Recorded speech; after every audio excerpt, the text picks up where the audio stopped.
ve pensando mientras tanto cuál es el cuento infantil de tu preferencia y pónmelo por acá. Y me vas a poner en una línea por qué es tu cuento preferido.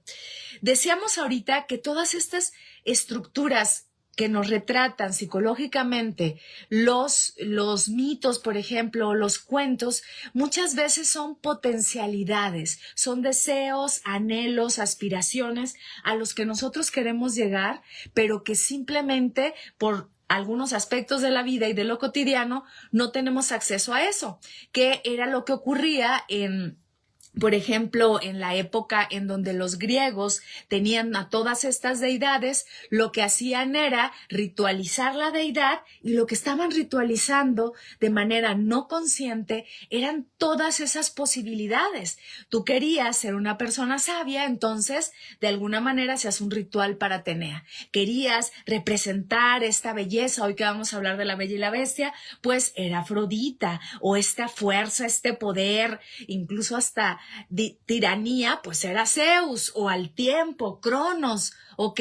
Eso se fue transformando poco a poco hasta que estos mitos empezaron a compartirse de manera oral hasta llegar a ser cuentos, que son estos relatos breves, y estos cuentos sobre todo se iban compartiendo de boca en boca y de pueblo en pueblo. Por ejemplo, los hermanos Grimm, los que escribieron La Caperucita Roja, ellos realmente lo que hacen es una antología de todos estos cuentos y relatos orales, ¿no? No les quito crédito porque ellos los reescribieron, los escribieron, pero digamos que eran la voz del pueblo que de alguna manera se iba compartiendo a través de estos cuentos, pero estos cuentos lo que nos iban reflejando eran herramientas para el desarrollo humano y para el autoconocimiento, pero de manera muy velada, muy sutil, y a veces esos cuentos también eran manipulaciones de una sociedad que quería que nosotros tuviéramos ciertas estructuras. Ahorita vamos a hablar de eso, sobre todo lo vinculado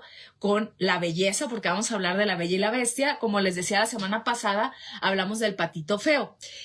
Entonces, ¿qué es el desarrollo humano? ¿Por qué nos pueden ayudar al desarrollo humano? Bueno, lo que hace el desarrollo humano es que nos lleva a desplegar todas esas habilidades y potencialidades que muchas veces nosotros creemos que no tenemos. Entonces son algunas habilidades psicológicas que nos llevan al autoconocimiento, y ahí es en donde entran los cuentos. El desarrollo humano entonces tiene que ver con un proyecto de vida, con una comunicación asertiva, con construcciones también de valores y estrategias, y de ahí también vienen las fábulas, por ejemplo, que nos pueden acompañar en esto.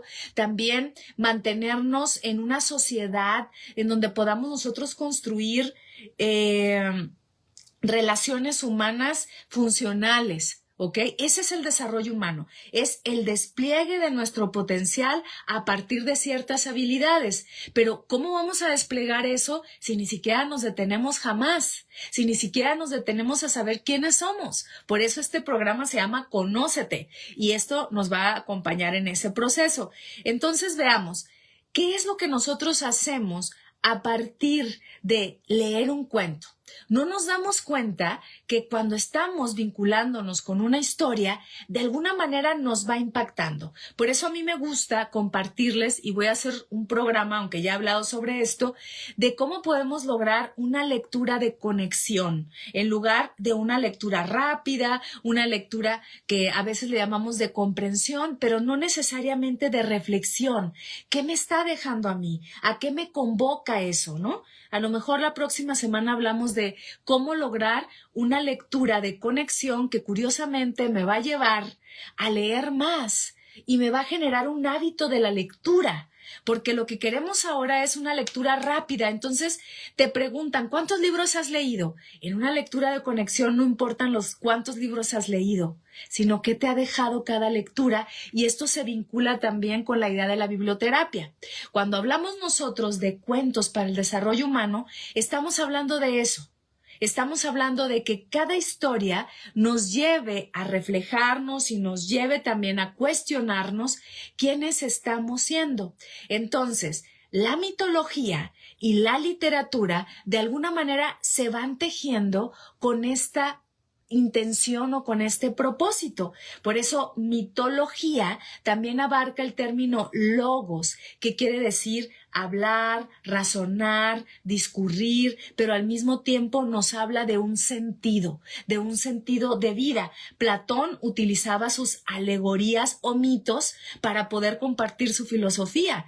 Por eso él contaba este mito, por ejemplo, mi favorito, que ya lo conocen, el mito de la caverna, el mito del carro alado, el mito de Andrógino, y él a través de estos mitos nos iba narrando cuál era su filosofía. Cuando nosotros lo vinculamos ahora con un cuento, de alguna manera estamos haciendo lo mismo. Ya les decía la semana pasada que lo que nosotros hacemos muchas veces es que estas estructuras mentales, suponiendo un hábito, los juicios, también patrones, están ahí para nosotros, y para poderlos comprender, muchas veces los personificamos. Estas características de personificación lo que significa es que una estructura mental la convertimos en un personaje. Y luego, por ejemplo, les hablaba de la mitología griega.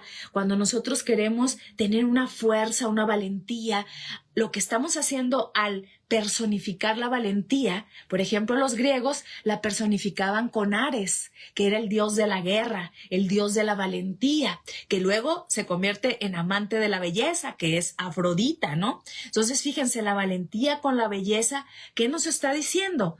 ¿Hacia qué nos lleva este mito? Cuando nosotros personificamos estas estructuras, las comprendemos mejor.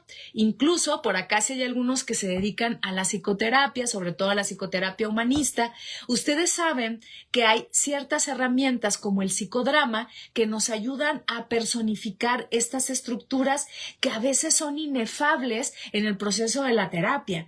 Llega, por ejemplo, un consultante o un cliente y te dice, es que algo me pasa pero no sé qué, es que estoy sintiendo algo. Y tú le dices, bueno, a ver, explícame, ¿qué es ese algo? Y dice, es que no sé cómo decirlo. Y a veces simplemente cuando lo llevamos a un proceso simbólico de imaginación y personificamos ese algo, lo comprende. Y entonces le podemos decir, a ver, siente eso que te está pasando, cierra tus ojos, y a través del psicodrama, que es esta herramienta de personificación, le decimos, a ver, pon frente a ti a ese algo. ¿Qué es? ¿Cómo lo describes? ¿Cómo está dibujado? Y te dicen, pues es como un vacío, como un agujero negro. ¿Y qué te dice ese agujero negro? Pues me da una sensación de ansiedad. ¿Y qué más te está diciendo? Me está diciendo que debo dar un salto de fe, pero no sé a dónde. Y ahí nos podemos ir, y eso es la personificación. La personificación en la retórica también se le llama prosopopeya. Pero en el caso de la terapia, nosotros la usamos para reconocer estructuras mentales. Ahora, si nos vamos a los cuentos infantiles, para no tardarme tanto, lo que va a ocurrir es que ese cuento que a nosotros nos narraron desde niños tuvo una repercusión en nuestra historia de vida de adultos y no la hemos dudado. Entonces, acá les dejé de ejercicio para que los que están en Facebook también me compartan cuáles son sus cuentos preferidos o uno de sus cuentos preferidos cuando eran niños o niñas, y que me digan por qué.